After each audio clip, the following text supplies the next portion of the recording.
Eh bien salut tout le monde, c'est AZK, Quadbo sur la DeFi, on va aller voir ça aujourd'hui. Je fais d'abord un retour sur Contango pour ceux qui ont suivi le dernier live Twitch que j'ai fait vendredi dernier. D'ailleurs petit rappel au passage, je fais des lives tous les vendredis, n'hésitez pas à me suivre sur Twitch.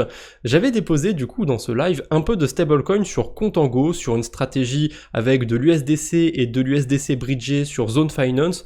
Je vais pas trop m'attarder sur le fonctionnement de Contango, je vais vous donner les grandes lignes parce que je compte bien faire une vidéo sur la chaîne principale pour parler un peu plus de Contango parce que le principe est assez simple, mais j'ai envie de rentrer un peu plus en détail dans le protocole, parler des risques qu'il peut y avoir, etc. De si c'est une bonne idée de changer ses positions ou quoi. Mais le principe est simple, ça vous automatise des boucles de prêt d'emprunt. Donc là, la stratégie que j'ai mis sur l'USDC, c'est tout bête. Donc je vais vous montrer Zone Finance. En gros, je dépose de l'USDC bridgé, j'emprunte de l'USDC normal, je le convertis en USDC bridgé, je le redépose, je réemprunte, etc. pour faire un effet de levier en fait sur les stablecoins que je dépose. Pourquoi c'est intéressant de faire ça? Parce que vous voyez qu'en fonction des rendements qu'on peut avoir sur des stablecoins, ça peut être intéressant de faire la boucle. Alors là, je me suis pas trompé, j'ai bien pris la boucle où je dépose de l'USDC bridgé et j'emprunte de l'USDC.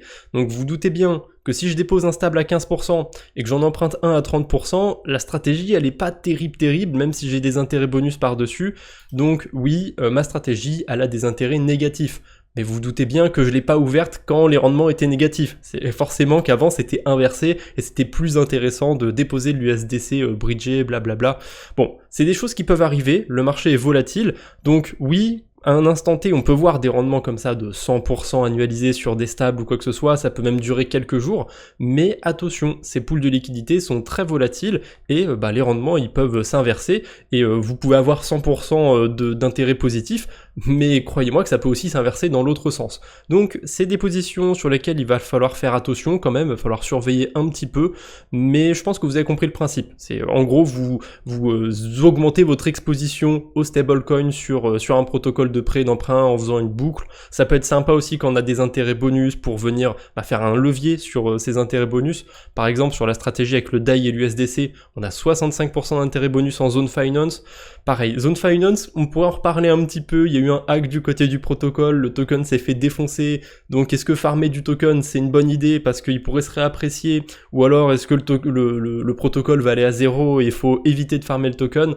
Voilà, ça c'est des considérations qu'on peut avoir, mais je vais pas rentrer plus en détail que ça sur Contango, sachez juste que ça sert à faire des boucles sur la DeFi et qu'il y a des risques, les rendements peuvent s'inverser aussi, qu'il peut y avoir des hacks sur les protocoles, mais ça c'est le cas pour tous les protocoles. Voilà, j'ai pris un peu de temps quand même sur cette stratégie, mais ça me semblait important. Et un dernier truc que j'avais mis de côté aussi, il y avait une stratégie sur AAV par exemple, vous voyez bien que les rendements sur les stablecoins sont très volatiles, donc ça peut être sympa pendant quelques jours, voire même quelques semaines parfois, mais surveillez quand même ce genre de stratégie si jamais vous en mettez en place. Allez, on enchaîne avec une stratégie qui va être plus compliquée, qui va se passer sur l'écosystème TON. Attention, parce que les frais sur TON sont vachement élevés, je trouve. On peut facilement payer 0,3 tonnes sur une transaction, et au cours actuel, ça fait à peu près 2 $. Donc, si jamais vous voulez faire cette stratégie sur la blockchain TON, ou que vous voulez bridger pour aller faire des carabistouilles sur TON, je vous déconseille vraiment de le faire avec moins de 1000 $ en stablecoin parce que vous allez vite vous faire rattraper par les frais de transaction. Il va vous falloir aussi un peu de token TON. Le mieux à faire, je trouve, ça va être d'en acheter directement sur un exchange et de les mettre sur vos toilettes parce que il n'y a pas vraiment de bridge pour bridger des tokens TON, ou en tout cas pas à ma connaissance. Si jamais vous avez des protocoles, n'hésitez pas. En tout cas, pour bridger des stablecoins, on a ce qu'il faut, on a LayerSwap et on a Orbiter. Alors si vous utilisez Orbiter, je sais pas si on peut bridger de l'USDC sur TON, je vais vérifier. Il me semble que non, mais je dis peut-être des bêtises. TON. Si, a priori ça a l'air d'être faisable, on peut bridger des USDC, mais moi je vous déconseille de le faire, je vous invite plutôt à bridger des USDT, parce que l'USDC il est pas très liquide je trouve du côté de la blockchain TON, alors que l'USDT il est plutôt liquide, et puis la stratégie qui m'intéresse, elle se passe avec de l'USDT.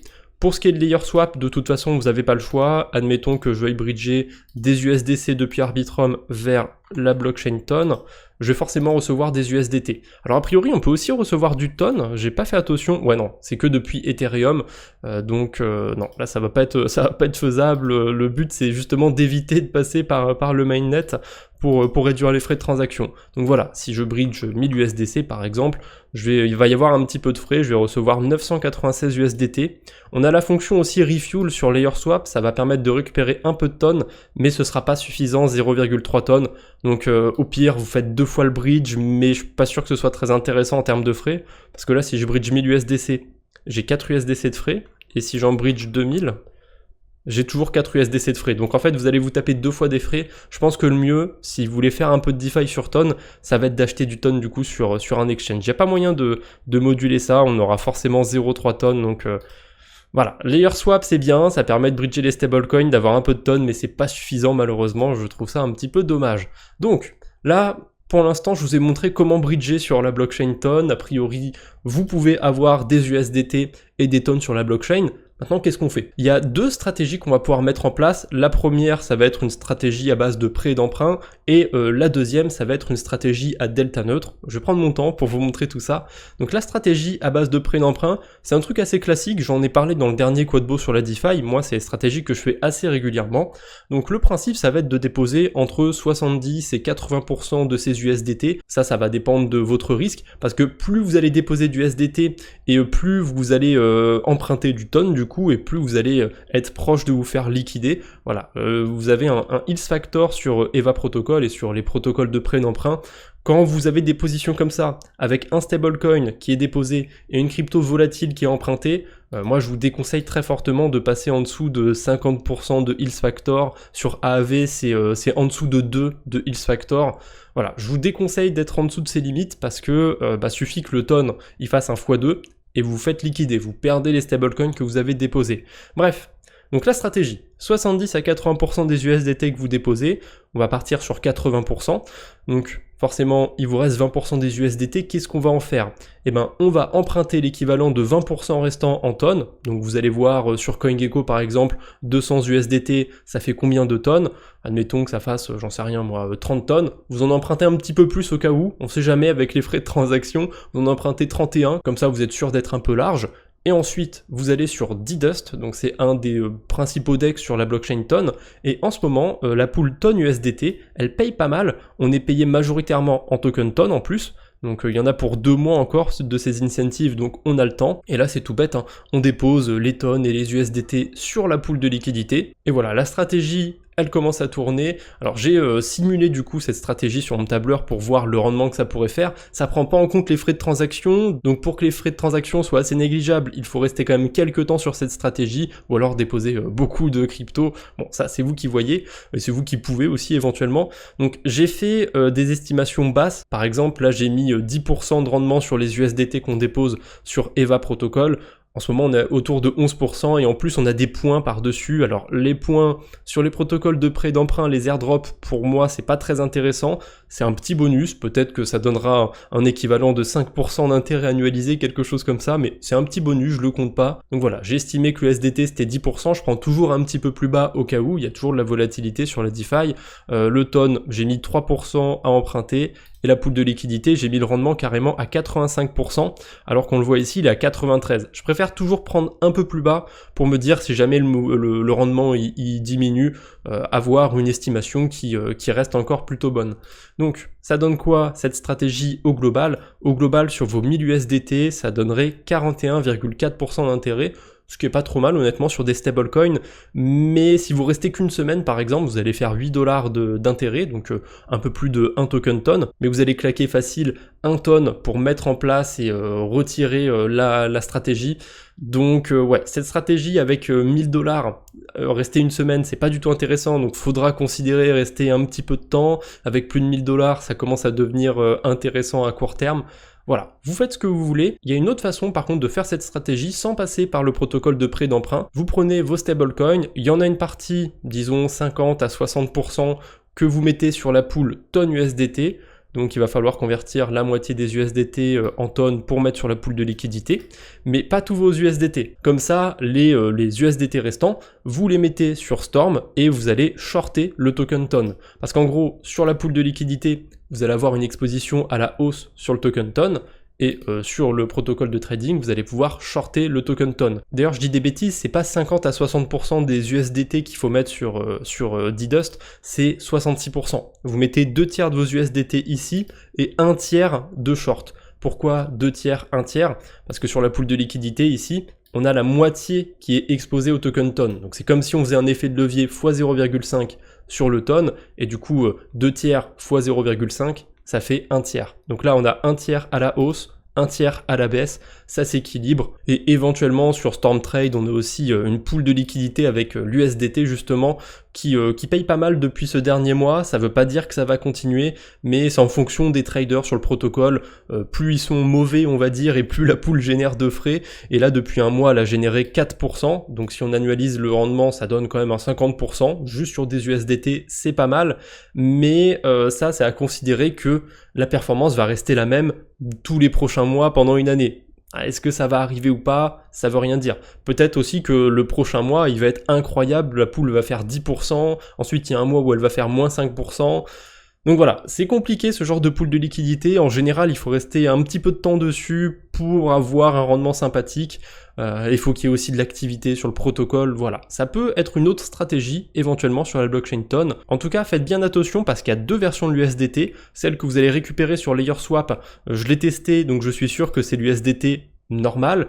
Sur Orbiter, j'ai pas essayé, mais il me semble que c'est aussi l'USDT normal, parce que vous voyez, on a une version bridgée, le JUSDT et le JUSDC, ceux-là, c'est pas les mêmes. Celui qui est sur D-Dust, celui qui est sur EVA Protocol ici, c'est bien l'USDT normal, typiquement celui qu'on va obtenir depuis LayerSwap. Après, si jamais vous avez besoin de faire des swaps, vous avez Ton Diamonds, c'est une marketplace de NFT, mais c'est aussi un agrégateur, et du coup, on peut échanger de l'USDT contre du JUSDT, par exemple, ou l'inverse. Alors, sur 5000 $, vous voyez que les liquidités, elles ont pas l'air terribles sur la blockchain Ton, mais je crois que j'avais regardé avec 1000 $. Ah non, ça a pas l'air terrible non plus. Donc, vous voyez, on est un petit peu limité sur Ton au niveau des liquidités. Je sais pas si c'est les DEX qui sont pas performants, si c'est l'agrégateur qui est pas performant non plus. Mais ça me paraît quand même curieux qu'il y ait autant d'écart, qu'on perd de 20 $, qu'on perd 2% comme ça en faisant un swap entre 2 USDT, ou alors il y a vraiment très peu de liquidité sur l'un d'entre eux. Bon, assez curieux tout ça. En tout cas, j'ai pas, moi j'avais le bon USDT, donc j'ai pas eu l'occasion de tester Ton Diamonds, mais si jamais ça peut vous servir, voilà, on a un agrégateur sur la blockchain Ton. Ça, c'est le genre de protocole que je cherche en priorité sur les blockchains parce que c'est plutôt pratique.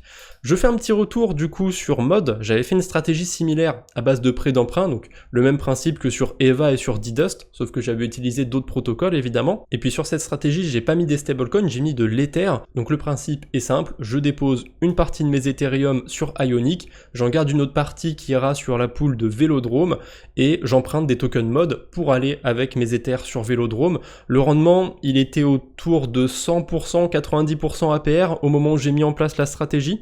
Je vais voir ce que ça a donné, si ça a bougé ou pas. Bon, sans surprise, ça a bougé, mais c'est encore à 71% APR. Donc, ça veut pas dire que au global, ma stratégie va me rapporter 71% APR, puisqu'il y a une bonne partie de mes liquidités qui sont déposées sur Ionic, et sur Ionic, le rendement de l'Ether, il est très très faible. Mais bon, au global, là je n'ai pas fait le calcul, mais de tête, je dirais que ça doit donner un bon 25-30% de rendement sur de l'Ether. Et encore, j'ai pris super large. Rappelez-vous, tout à l'heure, je vous ai dit que pour AAV, garder un Hills Factor au-dessus de 2, c'est bien, faut éviter de descendre en dessous de 2. Là, je suis carrément à 3,2. Donc je pourrais mettre encore moins de liquidité sur Ionic, emprunter un petit peu plus, et du coup, avoir un peu plus sur la pool de Vélodrome, et du coup, augmenter mon rendement.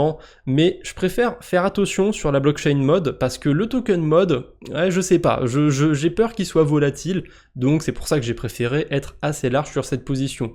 Et un autre truc, encore une autre stratégie similaire pour vous dire vraiment que j'aime bien ce genre de stratégie, sur la blockchain Core, je fais un truc similaire du coup. Donc le protocole de prêt d'emprunt c'est Colend, j'ai déposé des USDT, j'emprunte des tokens Core, et le DEX du coup c'est ArcherSwap, je dépose mes Core et mes USDT sur une pool. Pour l'instant, la stratégie se passe bien. J'ai pas fait le calcul du rendement, je saurais pas trop vous dire ce que ça donne, mais sur Colend, en fait, ce qui est sympa, c'est qu'on est bien payé quand on dépose des stablecoins. Je sais pas pourquoi. Il y a beaucoup d'emprunts sur les stablecoins. Vous voyez, je suis payé 27% à déposer des USDT. Rien que de déposer les USDT, c'est déjà pas mal. 27% de rendement, ça se prend. Mais bon, c'est volatile, les protocoles de prêt d'emprunt, comme je vous ai montré au début avec AAV. Donc j'en profite tant que le rendement est élevé, mais je préfère faire cette stratégie quand même de prêt d'emprunt. Parce que sur ArcherSwap, j'ai vérifié. J'en profite en même temps pour vérifier en direct si mes stratégies sont toujours sympathiques, mais le rendement il est vraiment pété hein, sur la pool USDT Core. Il n'y a pas beaucoup de liquidité, mais voilà, 75% APR. Je pense que la boucle elle fait facile 40% de rendement au global sur mes stablecoins. Alors oui, j'emprunte du Core, etc. S'il est vraiment très volatile, ben, je vais être exposé à cette volatilité, mais dans de moindres mesures, s'il reste pas extrêmement volatile, il peut quand même bien bouger son prix. Je suis quand même un petit peu large. Je vais avoir un rendement qui est vraiment pas mal en stablecoin et mon exposition en fait au token Core est vraiment négligeable sur cette stratégie. Allez, un dernier petit bonus pour aujourd'hui, une stratégie toute bête, c'est de déposer des stablecoins sur Burrow. Burrow, c'est un protocole de prêt et d'emprunt, encore un sur la blockchain NIR. J'en ai déjà parlé, mais c'est pas mal. On est payé en token NIR, justement, et on est autour de 20% d'intérêt sur de l'Ether, sur des stablecoins. Alors, les stablecoins, je sais qu'on peut les retirer directement depuis un exchange, depuis Binance, typiquement. Je sais pas s'il y a des bridges qui marchent bien pour ça. Attention parce qu'il y a deux versions aussi des stablecoins. Il y a des versions bridgées justement et les versions natives. Les versions natives, c'est celles qu'on peut récupérer quand on retire depuis un exchange. Alors que je crois que si on va utiliser un bridge, on va pas avoir les mêmes versions. Donc faites attention de ce côté-là. L'Ether, quant à lui, je sais pas trop comment on se débrouille pour en avoir sur la blockchain NIR, mais je pense que ça doit se bridger aussi. En tout cas, voilà, vous avez des trucs sympas à faire aussi du côté de NIR, c'est peut-être pas non plus aussi élevé que sur d'autres blockchains, mais 20% payé en NIR, ça peut être pas mal pour ceux qui cherchent à en accumuler sans pour autant en acheter directement. Voilà, c'est tout ce que j'avais pour aujourd'hui, j'espère que cette petite vidéo vous a plu, on se retrouve bientôt j'espère, d'ici là portez-vous bien, salut tout le monde!